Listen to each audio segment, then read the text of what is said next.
Hindi naman kami yung tipo ng mga abogado na gustong nakikipagdebate sa media. We would rather do this through the processes, no? And probably even in the impeachment court kung umabot doon. So yesterday, alam naman natin yung mga naging issues. It's the SALN, no? And then of course the AMLAC or AMLC report, and then all the others pa like yung SEC, BIR, and all that. So ang main focus naman kasi, and of course the testimony of former Senator Trillanes, no? Mirapat lang namin na sagutin yon sa inyo. Although, hihingi ulit ako ng paumanhin dahil nga hindi magiging madetalye yung sagot namin. One, dahil we only received the documents earlier today, this morning, at sa totoo lang, we haven't had the chance or the time to really peruse over all of these documents that were given to us by the House.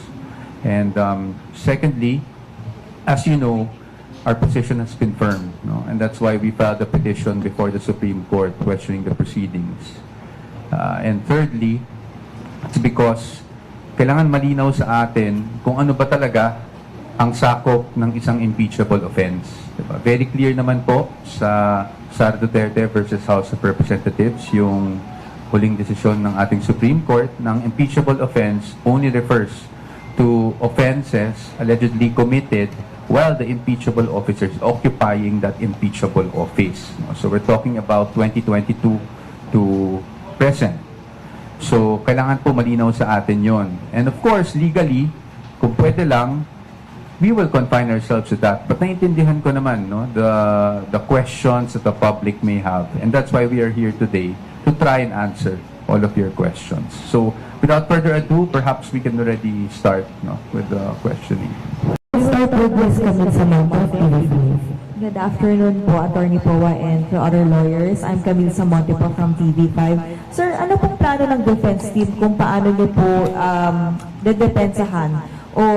I know na nag-release na po ng statement si Vice President Sara Duterte denying the accusations of former Senator Trillanes and yung mga naging findings po dun sa kanyang SALN at ng AMLAC. Pero paano nyo, sir, yung dedepensahan kung sinasabi po ng bise na lahat ng kanyang pera, ari-arian ay idineklara sa SALN niya, pero hindi po nagtutugma doon sa findings mismo, doon sa mga dokumento na pinresenta kahapon, maging yung mga financial records and transactions po na ipinakita ng Anti-Money Laundering Council? Opo. Actually, ma'am, yung salitang hindi nagtutugma is a conclusion in itself, no? Yan yung posisyon namin. Para po sa amin, actually, wala naman pong hindi nagtutugma. Perhaps it's just the way that things were presented. Obviously, as I said, we cannot disclose how we will defend the Vice President. But yung nangyari kahapon, of course, is something we already expected as a defense team, lalong-lalo na nung alam natin na itong committee hearings, nababalitaan natin yung mga subpoenas. So, we were expecting those things, but yung gusto ko lang i-clarify, yung hindi nagtutugma, yan yung misconception na gusto natin maklarify today, no? Through responding to your questions. Again, we cannot go into details on how we will defend, but syempre, iba kasi. Ang point namin is yun nga eh. Iba yung pag nasa trial na tayo kasi at least doon, we can test the credibility not only of the witnesses but even the documents that are being presented. Are you saying, sir, na yung mga pinresenta, for example, yung mga allegations po na ipinakita ng mga dokumento ni former Senator Trillanes, is not credible enough kahit na nung tinanong po ito sa AMLAC ay na-confirm naman nila? No, I'd like to correct that. No, I don't want also the former senator to also get a misimpression that I'm not saying it's not credible. What we're saying is we don't know, and we need to test the credibility of all these things. In fact, even in the Justice Committee, di ba, ang sinasabi nila, we're only here for probable cause. We're not here to test the credibility just yet. Di ba ganun din? So, that is why, kaya nga may trial. Kasi kung yung mga bagay na yan, credible na. So, ano pa ang, ba't pa tayo mag-impeachment trial, hindi ba? So, kami talaga, we believe that pagdating ng panahon, kung talagang ito ay matransmit sa impeachment court, we are confident that we will be able to show na walang katotohanan yung hindi nagtutugma, no? Yung mga pinakita kahapon dun sa mismong SALN. it's siguro I don't want to get into details, but I'm also not saying na kasinungalingan yung mga present kahapon. What I'm saying is the way it's presented. No, the way it's presented, doon tayo magkakaroon ng pagkakataluhan. Kung accurate ba yung presentation na gano'n. Next, DJ Mendoza na 25. Sir, I understand. Yung sa ano muna tayo, sir, sa may AMLAC report.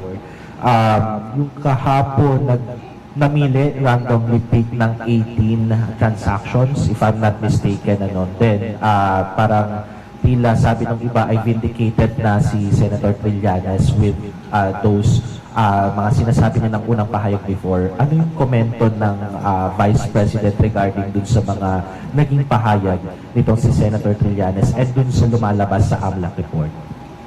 Well, sa amin naman, we don't really want to comment on the vindicated or anything like that. Kasi ang position talaga namin, vindication will come once it's all presented in the impeachment court and we're able to cross-examine all the witnesses and to test the evidence. No?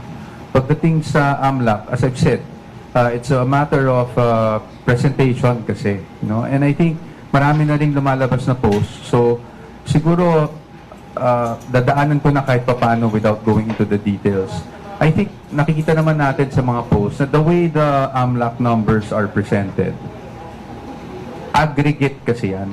Ibig sabihin, lahat ng withdrawals mo, lahat ng deposits mo, pagdating sa inflow and outflow, pinagsama-sama. So, simplihan ko lang. Meron akong 1,000 pesos.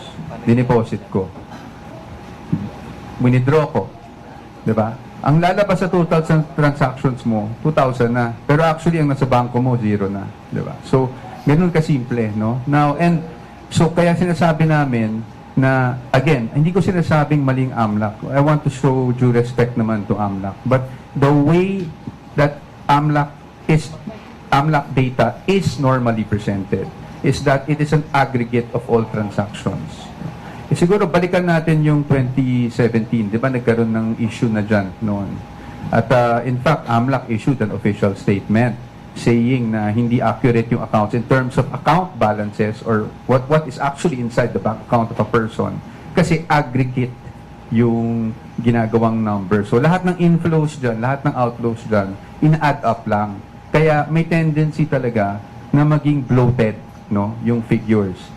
Kahapon rin may napag-usapan na edi inet na lang natin, 'di ba? Inflows minus outflows or outflows minus inflows net. So, yun pa rin yun. Nakikita ko yung point nun, no? And with due respect dun sa mga nag-raise, so nakikita ko yung point.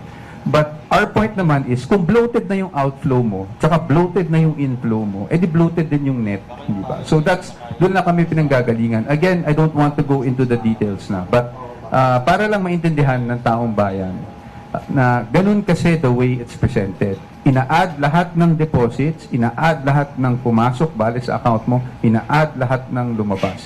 But it is not determinative or conclusive as to magkano ba talaga yung nasa loob ng account.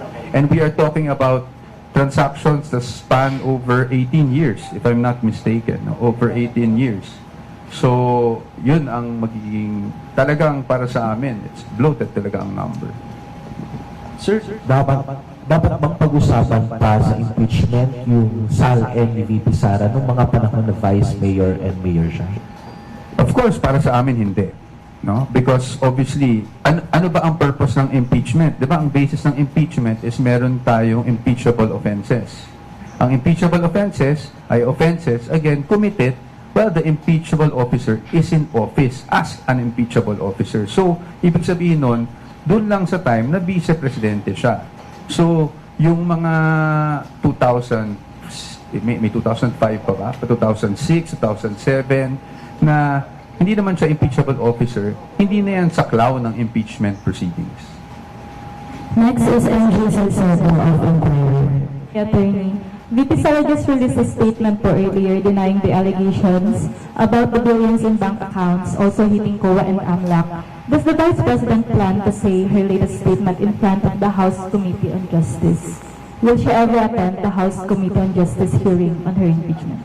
again, her attendance or should I say non-attendance is based on the position of the defense, no, regarding the jurisdiction or the lack thereof in terms of the type or the nature of proceedings that are being conducted. So, pagdating naman dyan, I think kaya nga sinapubliko na lang niya yung statement niya. Pero hindi ibig sabihin nito na ayaw rumisponde o sumagot ng ating Vice Presidente sa paratang. Parati namin sinasabi, alam ko medyo gasgas na siguro sa tenga natin yung appropriate forum. Pero naniniwala naman kasi talaga kami na kung talagang aakyat ito sa Senate impeachment, makikita nyo yung sagot ng defense sa lahat ng paratang na ito. Bella Kaya sa Philippine Star. Good afternoon po. Earlier, nag-interview si Congresswoman Leila De Lima, and ang sabi niya, yung 6.7 billion na dinisclose ng AMLAC, pwede daw mag-constitute as ill-gotten wealth kay Vice President. Ano po yung reaction niya dito? Well, I respect Congresswoman De Lima, former Senator De Lima, and she's entitled to her opinion. No? Sa amin naman, ang plano lang namin is to show why those numbers are actually inaccurate. And second question And po. si Attorney Sheila would like to also add on to that.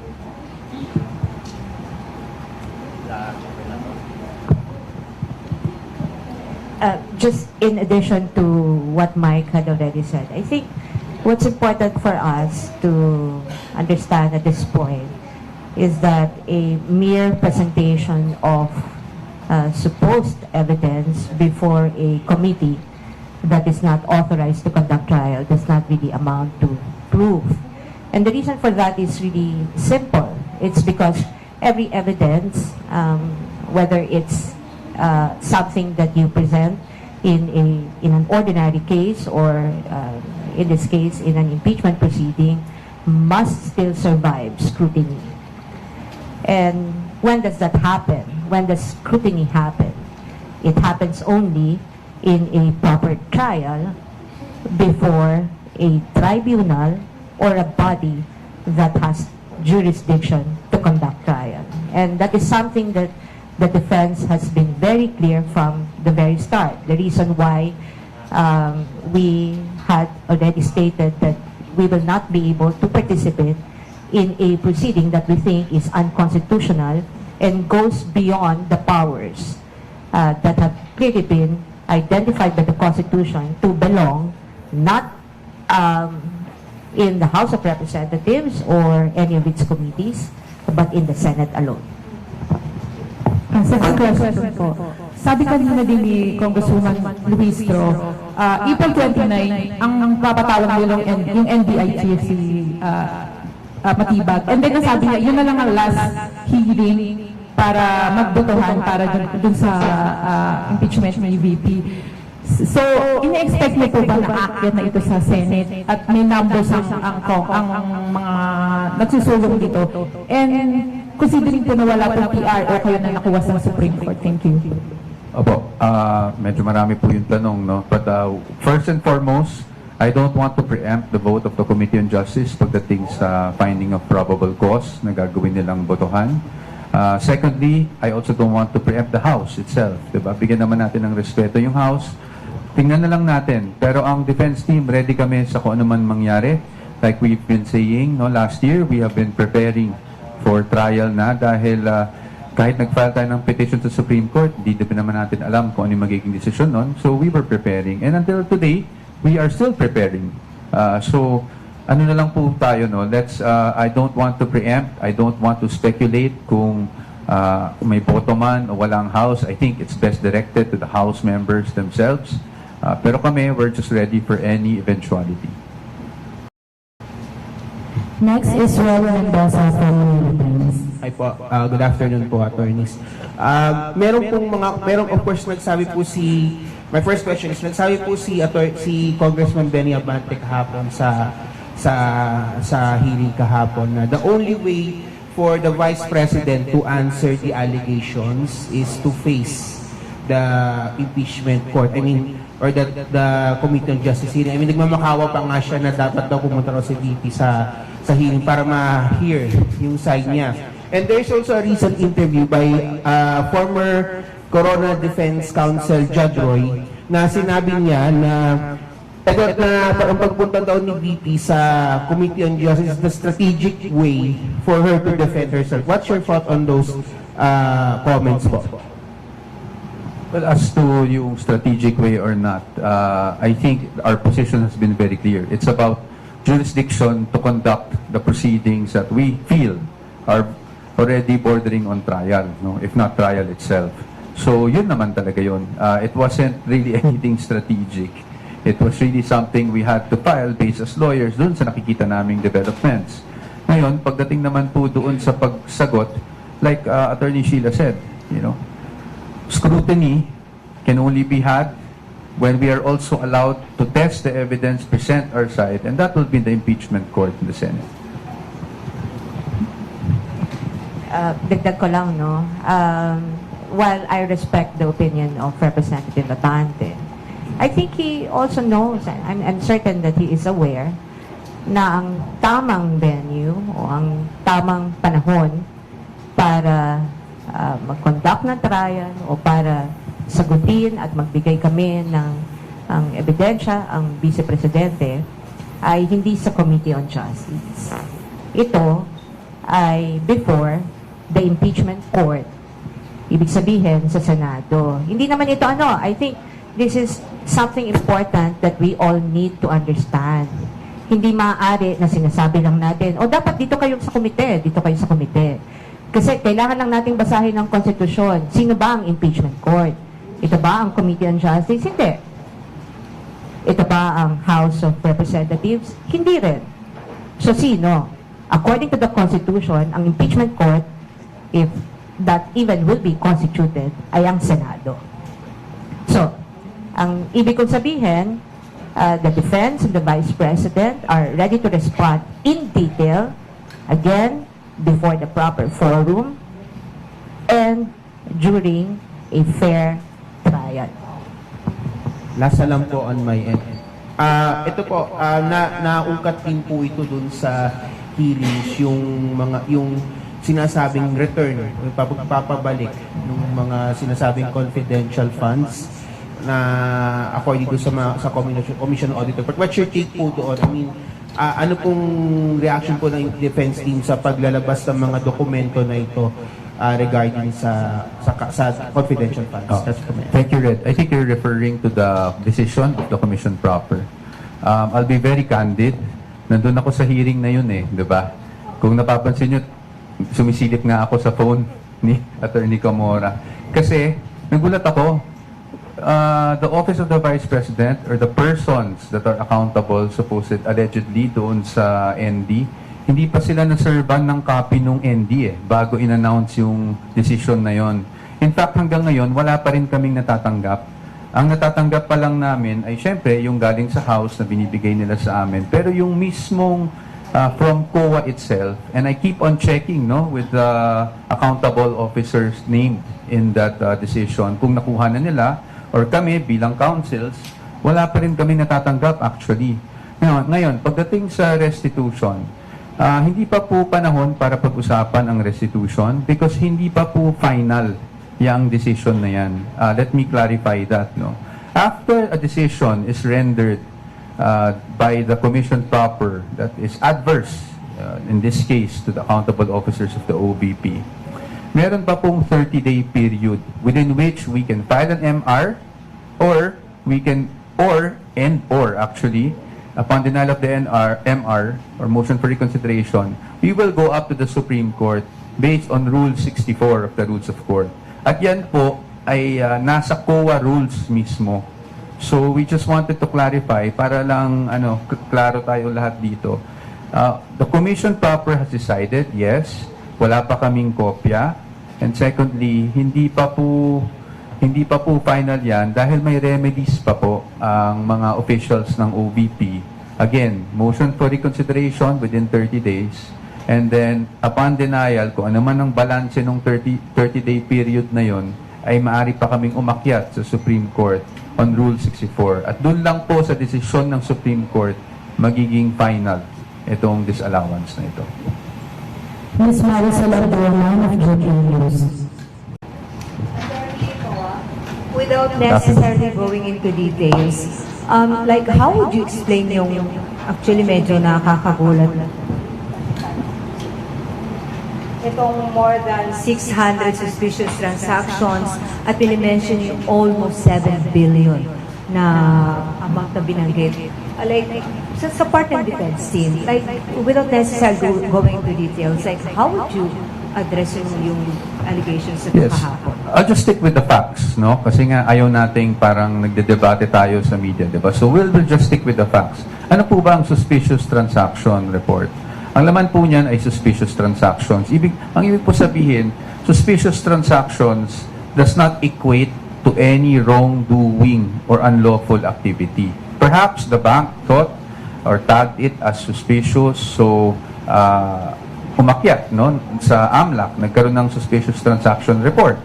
Ngayon, hindi naman ibig sabihin nun, illegal na kaagad, or may money laundering na kaagad, or may krimen na kaagad. In fact, magti-trigger lang yon para sa AMLAC na tingnan at kung gusto nilang imbestigahan, at yun po ang nangyari. In fact, kanina, when we were, the legal team and I, the defense team and I were perusing over the documents, wala kasi kaming time so nagbabrowse lang kami. Napansin namin dun sa attachment ng suspicious transaction report, ang naging basis nila for that was media reports on the confidential funds, on the committee hearings, regarding in relation to the confidential funds. So, maaring yon yung nag-trigger sa bank, no? And yun lang yung naging basihan ng bank, kaya nagkaroon ng suspicious transaction report. But, again, I don't want to speculate on that. Yun lang yung nabasa namin. So, wala pa kaming time para bigyan kayo ng full picture. But at least we want that established that a suspicious transaction does not necessarily mean or does not automatically equate to any wrongdoing or any unlawful activity. Pagdating naman po dun sa pangalawang yung tanong na bilyon at sabi nyo nga nakakagulat, marami ring nagulat. Totoo naman po yun, no? Kahit naman sino siguro magagulat kung ganun yung amounts. But again, doon po kami nanggagaling sa how is an AMLAC report presented. Diba? It is the aggregate of all, ang tawag nga nila ay inflows and outflows. So, lahat ng deposit, lahat ng withdrawal, ina-add nilang lahat yon. At least yun yung posisyon namin at pananaw namin o pagkakaintindi namin sa reports ng AMLAC, no? Na ina-add lang nila lahat yun over a span of 18 years. So it doesn't give us a clear picture kung magkano ba talaga yung pera na nasa bangko. Kasi kung meron kang 5,000, 20,000 na dinideposit mo kada buwan, wini-withdraw mo, etc., etc., pag ina-add mo yung lahat over a span of 18 years, talagang magiging malaki yung amount, magiging bloated, no? And that is why we're saying that these things, no, we just have to be very cautious on how we look at it. Again, I'm not saying na mali yung report ng AMLAC, wala kaming sinasabing ganyan.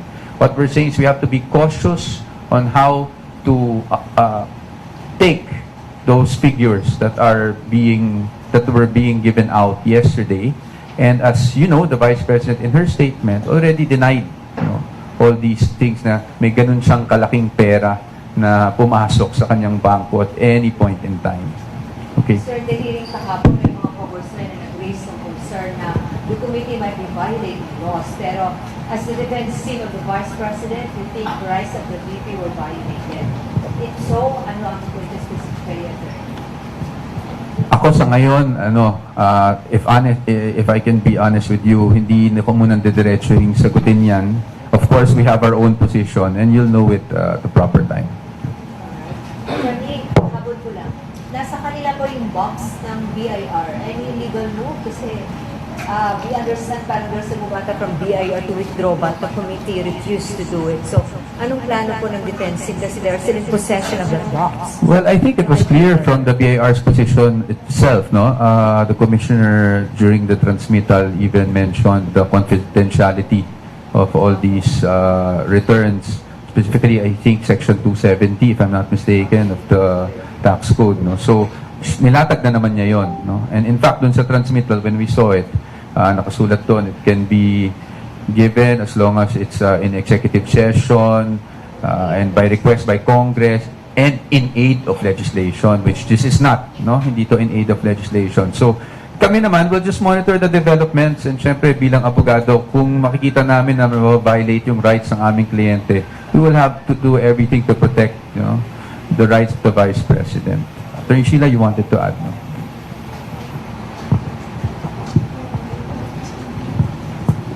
Just in addition, balikan ko yung tanong ni, what's the name of the lady? Ni Miss Marisol, with respect dun sa sinabi niya na kagulat-gulat daw, marahil, no, kamangha-mangha na bilang ng salapi na sinabi o binanggit kahapon sa Committee on Justice. Pero I think what we also need to remember is, despite the alleged amount that were presented yesterday, doon sa sinasabi nila na AMLAC reports, ng SDRs, CTRs, etc.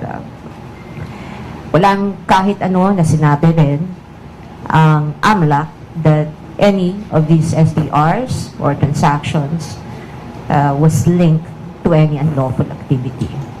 Yun ang dapat na malinaw.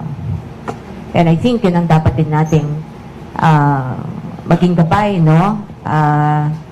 Bago natin paniwalaan o kunin yung mga impormasyon lamang na inilalatag sa ating harapan.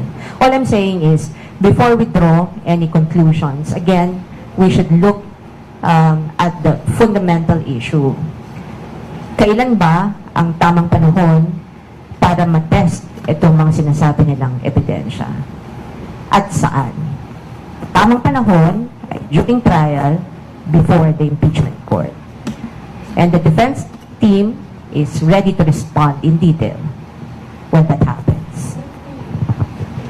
Next is Victoria Pilar, ABS-CBN. Good afternoon po.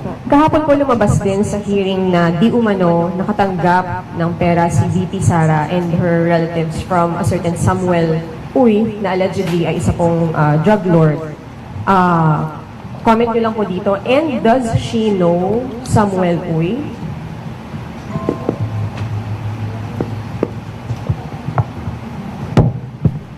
Thank you, Victoria. As to her personally knowing Samuel Uy, hindi namin napag-usapan pa. But with, I think it's open, it's public information naman na kaibigan talaga ni PRRD, si Samuel Uy. Now, as to the allegation of him being a drug lord, I think that's, I don't have the facts. That's merely an allegation, no? So we shouldn't conclude anything out of that.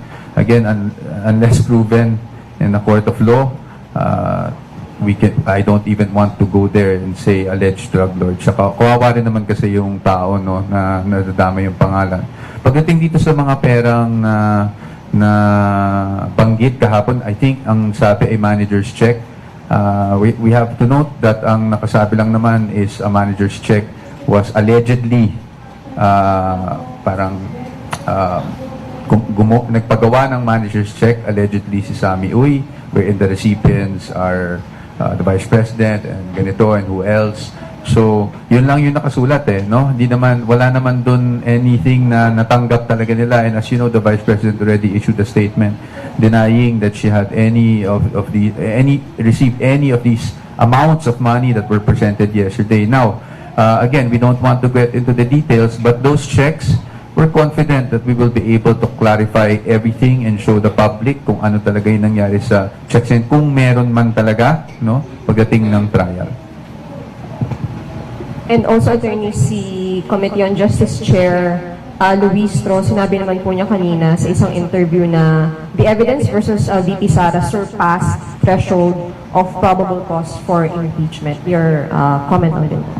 Well, I guess, again, with all due respect to Chairperson Luis Tro, no, I don't want to be debating with her, but it's being the chairperson of the Committee on Justice, sabi nila, yan nga ang trabaho nila, mag-determine ng probable cause with that statement. So I guess we know what her position is.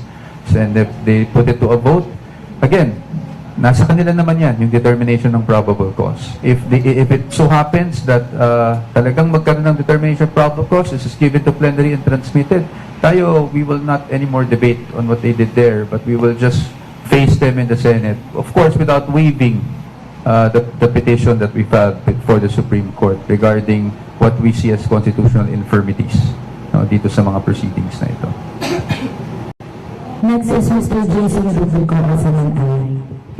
Hello, to Ms. Jason Tanan, SMNI News. Sir, first question, well, under po sa AMLA, banks or under po sa Section 9 ng AMLA, it provides po that SDRs and CDRs shall not be disclosed and are protected from public release. And this confidentiality po is reinforced by the Bank Secrecy Law and related financial privacy laws. So, babalikan ko yung tanong, sir, posible po bang may nalabag na batas ang AMLA at ang House Committee on Justice sa paglalantad po ng bank accounts ni VP Sara Duterte and Attorney Mans Carpio, and posible po ba na dadalhin din po ninyo ang usapin na ito sa Korte Suprema if may nakita po kayong paglabag sa constitutional rights ni VP Sara? Can I think you said it yourself, no? Kung yun yung nilalaman ng batas, malinaw naman yung sinasabi ng batas, that those information are strictly confidential, cannot be disclosed, hindi ba? But we've seen otherwise from what happened before the committee hearing yesterday. Now, as to any actions that we plan to take or the personalities involved plan to take, that's something that I hope you understand we will not be able to disclose at this point. Yeah, but just to add on, we are, and just to emphasize, we are fully aware, in fact, that Section 8A, if I'm not mistaken, of the law as amended. Sir, second question, ano po ang panawagan po ninyo sa public? Kasi parang ang lumalabas po na lahat po ng mga sinasabi doon sa House Committee on Justice ay parang tinatanggap na katotohanan ng iilan. So ano po ang panawagan ninyo sa publiko sa gitna po ng usapin ngayon involving the Vice President? Siguro simple lang po talaga ang panawagan namin. No? Let's just be cautious doon sa mga lumalabas without saying that they're false, because that's really not my point. I'm not saying false yung mga lumalabas. All I'm saying is we have to be cautious, especially with the way things are being presented. And ang panawagan namin is intayin nila kami. No? Intayin nila na kami naman ang magpresenta ng aming ebidensya para pabulaanan lahat ng mga lumalabas ngayon laban sa ating Vice Presidente. Sir, pahabol last question kasi sinabi po ni Vice President Sara doon sa kanyang statement na isa sa mga nasa likod ng mga paratang ng former Senator Trillanes is the sitting President. So, may magiging hakbang po ba ang defense team laban po sa Pangulo?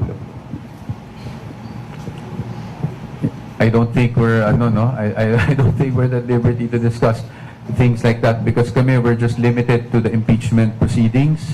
So sa atin di kami magko-komento anything outside, especially of course if it relates to the President. Wala po kaming kinalaman diyan. Kami po ay dito lang po kami sa impeachment nakafocus. Ms. Lynn Ferraro, PZW. Good afternoon po, attorneys. Question ko po una, sasagutin nyo ba o hindi na talaga sasagutin o i-refute yung pong mga lumabas na allegations sa House? Sasagutin po sa impeachment court. Doon po natin sasagutin lahat yon. Doon po naman ang tamang forum kung saan namin masasagot lahat ng yon. So, wala at all po, hindi na kayo magsasabit ng any pleadings or any manifestation sa House Committee on Justice? We have to wait for developments. No, we cannot say that we will not submit any manifestation whatsoever. But you have to remember that the main petition before the Supreme Court is really questioning the jurisdiction as to the nature of the proceedings that are being conducted. Again, hindi namin kino-question ang power of the House to initiate impeachment proceedings. I think that's very clear under the Constitution. We don't want to even try to blur that line. I mean, admittedly, they have the sole power to initiate. Ang kino-question lang po namin ay jurisdiction in terms of conducting this type of committee hearings. And then, di ba isa doon sa reason po ng inyong pagbuwag sa Supreme Court yung sinasabi na mini trial na yung nangyayari? Napatibay po ba nung nangyari kahapon yung inyong argumento na yan at gagamitin po ba yan sa pagpa-file ng panibagong petition or any rejoinder sa Supreme Court? Well, no, we cannot file a new petition anymore, no? Kasi may pending na tayong petition. But if you're asking us if what we've seen so far from the committee hearings actually support what we had stated in that petition, I think we're not naive, di ba? We have observed what's been happening sa committee hearings, pati yung pagpapalabas ng iba't ibang subpina para kumuha ng mga sinasabi nilang ebidensya, kahit ang mga ito ay hindi naman bahagi ng dalawang impeachment complaints na sinasabi nila ay under preliminary investigation, di ba? In fact, it's probably important to tell you now that maging yung supplemental affidavit ni Mr. Madriaga, yung AMLAC report, yung affidavit ni former Senator Trillanes, and all those other evidence, no, that they were able to obtain na after final yung impeachment complaint, wala kaming kopya niyan bago yan ibinahagi sa komite. Kasi nga, hindi siya kasama ng impeachment complaint. Pati yung notice or yung desisyon ng COA on the appeal of the Vice President at ng ibang respondents doon sa confidential funds. Bigla na lamang doon sa komite, sinabi na denied na, no? Which, that's fine. Kung sinabi nila sa unang hearing, April 14, am I right? April 14, na wala na deny na yung appeal ng Vice President. And I think you've seen, no, some of the personalities na they were claiming, final na ba yan? Final na ba yan? Of course, hindi final. I think alam naman yan ng komite na hindi yan final. Alam din yan ng COA na hindi pa yan final. In fact, I can recall na sinabi ni Attorney Camora na meron pang remedyo. There's still a legal step that can be done by the respondents in that appeal to elevate it, no, to the Supreme Court or to question the decision of the COA. So, hindi pinal. Kung ipipilit na pinal na yung COA decision na yan o yan ay maaari nang maging batayan para doon sa sinasabi nilang pagbabalik, restitution, etc., etc., mali yan. Mali. I mean, I invite you all have access to the internet. You will find na hindi yan pinal. At kung sino man magsasabi na pinal yan, ay hindi nagsasabi ng tama. Mr. Lance Melico, Newswatch Plus. Ayun, salamat po. Natanong na rin ako kanina pero para lang po ma-clarify, pasensya na. Sa tingin niyo ba na may na-violate ang mga karapatan ng Vice President dun sa pag-release ng mga information ng AMLAC at ng documents ng BIR kahit na hindi nabuksan yung sa BIR documents, and what do you intend to do about it? Same answer po. We are aware of provisions of law that provide for the confidentiality of such documents. As to what we're going to do about it, as I said, we're not at liberty to disclose the legal steps that we will be taking regarding these matters. Mr. Lance Melico, Newswatch. Good afternoon, sir. So, kanina po you've also explained kahit hindi masyadong detalyado na dun sa 6.7, it's probably aggregated, etc. Perhaps, sir, without going into detail lang din, what's the simple explanation dun po sa wala daw cash on bank and in hand si VP Sara from 2019 to 2024, and yung 3 years doon at least ay sakop ng kaniyang termino bilang Vice President? Opo. Thank you for that question, Sir Lance. No, I guess the simple explanation in consultation with, of course, the client, because is she disclosed. She disclosed. No, I can understand na the confusion kasi accurate naman sinasabi, walang line item ng cash in bank. Accurate naman yun. No? But what I'm saying is she disclosed because it was all lumped under yung others. No? Kasi sa personal items, kung makita nyo dun sa SALN, nakasulat dun vehicles, others, ganyan. So yung cash in bank, kasama siya dun sa others. So she disclosed, no, yung walang sinasabi doon na wala siyang cash in bank, nakalump lang siya sa others. Okay. Thank you, sir. But I just wanted to clarify kasi baka sabihin parang sinasabi naming mali o sinungaling yung mga House members yesterday. Hindi naman po. Kasi ang sinasabi naman nila is walang line item ng cash in bank. So now we're just clarifying upon consultation with our client na she disclosed all of those actually. It was just lumped under others or I think various, of those things. Alright, thank you po for the explanation. May isa ko naman pong tanong. You've mentioned, sir, na and si ma'am, sabi niyo hintayin na lang yung publiko na dun sa detailed answer kapag dumating tayo sa trial. But sir, siguro, just in the scenario na walang probable cause or there's no trial na mangyayari sa Senate, even though may mga nagsasabi na nga mambabatas na may probable cause to move the impeachment proceedings or move the impeachment case, can the public still expect a detailed answer on these allegations, on these financial records, kahit po walang trial? Wala pa kasi tayo doon, so napakahirap sumagot. But this is partly also why we're here, diba? Because we all realize this is both a political and legal exercise, diba? It's a sui generis matter. Kaya nga, kahit kami, sa totoo lang, ayaw namin nagpapa-interview. In fact, ako, try talaga ako although kailangan, nagtatry akong umiwas sa inyo. Alam nyo yun, kasi minsan nakikiusap ako sa inyo na hindi mo na magpapa-interview because kami, we're more focused on the legal. Ayaw namin nung public debate. No? But in any case, we do understand that along with the legal, this is also a political matter.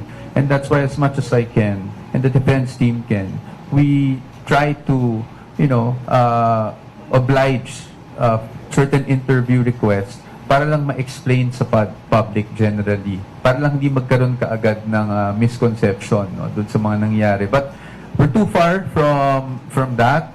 Tingnan muna natin kung anong magiging desisyon ng ating House of Representatives ukol dyan.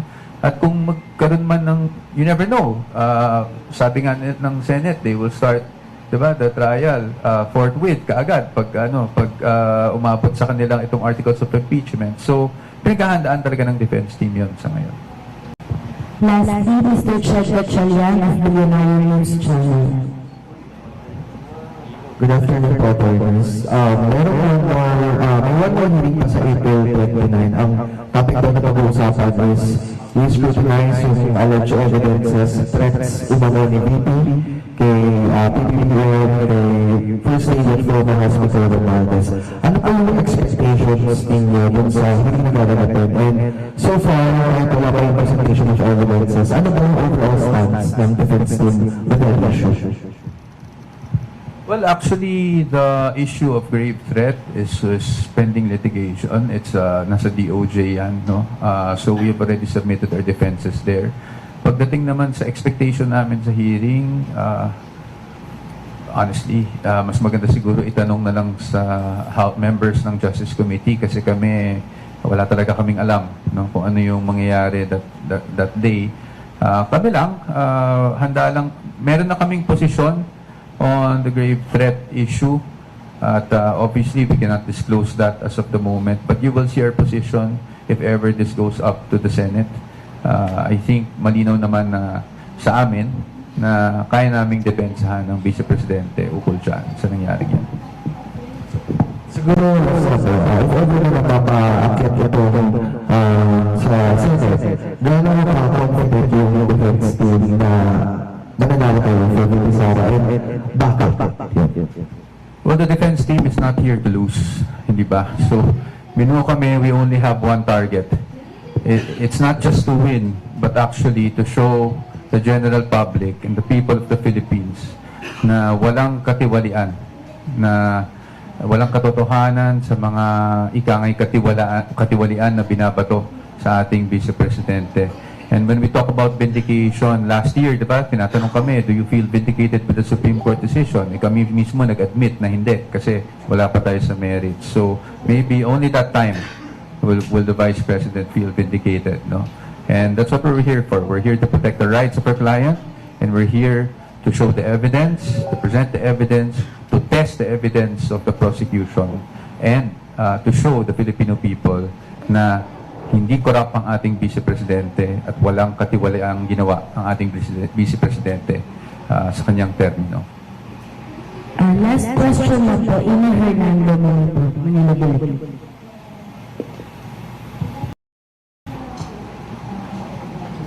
Hi, Ina.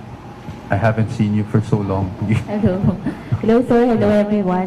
Just one question lang po. No? How is your client, the Vice President, amidst all this? You mentioned kanina that you've discussed things with her. So, kumusta naman po siya amidst all this? Business as usual, ang ating Vice Presidente. I really admire her strength, no, throughout all this. It's been happening since, I think, 2023 na parati siyang may atake. So, and I've seen it up close when I was with her. So, kilala niyo naman ang Vice Presidente natin. She's just business as usual. She's going about her business, dito sa OVP. Sinisigurado lang niya na tuloy-tuloy ang mga proyekto ng OVP. At pagdating naman dito sa mga problemang legal, nandito naman ang defense team niya na binuo niya maaga pa para sigurado na siya na madedepensahan siya ng tama, no? Kung sakali mang umabot tayo sa impeachment trial. We think a colleague from the media.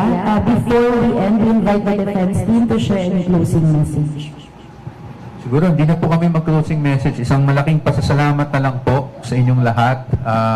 At isang paumanhin because in the next few days I will really not give too many interviews. Pili lang po talaga, not because of favoritism or anything like that, but because, as you know, again, we do not want to litigate this case in the media.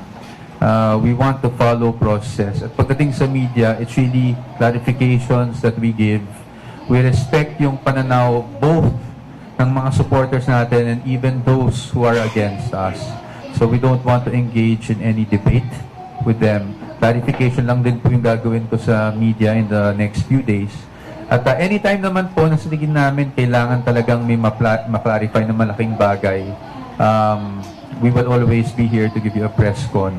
And pag nagsimula naman po siguro yung impeachment trial, we will definitely oblige, no? In fact, that's why sinama ko rin dito si Attorney Narvasa, si Attorney Bodota, meron pa kami si Attorney Benduan, who will also help me pagdating sa communications sa media, kung ano yung mga pangyayari para lalong maintindihan ng ating mga kababayan kung ano yung mga legalidad at pangyayari na mangyayari sa trial sa pang-araw-araw. Thank you. Yeah, sige po. We have asked this question a lot of times and we're asking this again, Attorney. So, may isa pang hearing, so are you saying na wala na talaga kaming aasahan na any attendance from the DP nor anyone from the defense team dahil talagang doon lang kayo sa impeachment court sasagot? Yes, because that has always been our position. And we have to be consistent. And I think the members of the House also understand that is our position. We filed a petition before the Supreme Court and we have to maintain and be consistent with that position. I had to ask kasi that the chairman kahapon made an emphasis again na for the second time, ang empty chair lang ang aming kaharap. So, she's still maybe somehow hoping still that, one day, anybody from the team or no less than the DP would appeal at the Senate. I mean, at the Opo, sa amin, that's our position. From the members of the team, again, it's the same Kung pumunta kami doon, it will be inconsistent with our position. And even if it wasn't, wala din naman kaming magagawa doon because again, our role is only to assist. We are the client, no? We can, or the respondent in this case, we are not even allowed to cross-examine, which is okay because again, what we're saying is, if it does go to trial, let's wait for the trial. Hintayin na lang kami mag-cross-examine so we can unmask, all these witnesses against the Vice President and show you kung ano ba talaga ang nangyari dito sa mga aligasyon na ito. This concludes our press conference. On behalf of the impeachment defense team, thank you for your time and your cooperation. Good afternoon. Thank you very much. Maraming salamat po sa inyong lahat. Magandang hapon.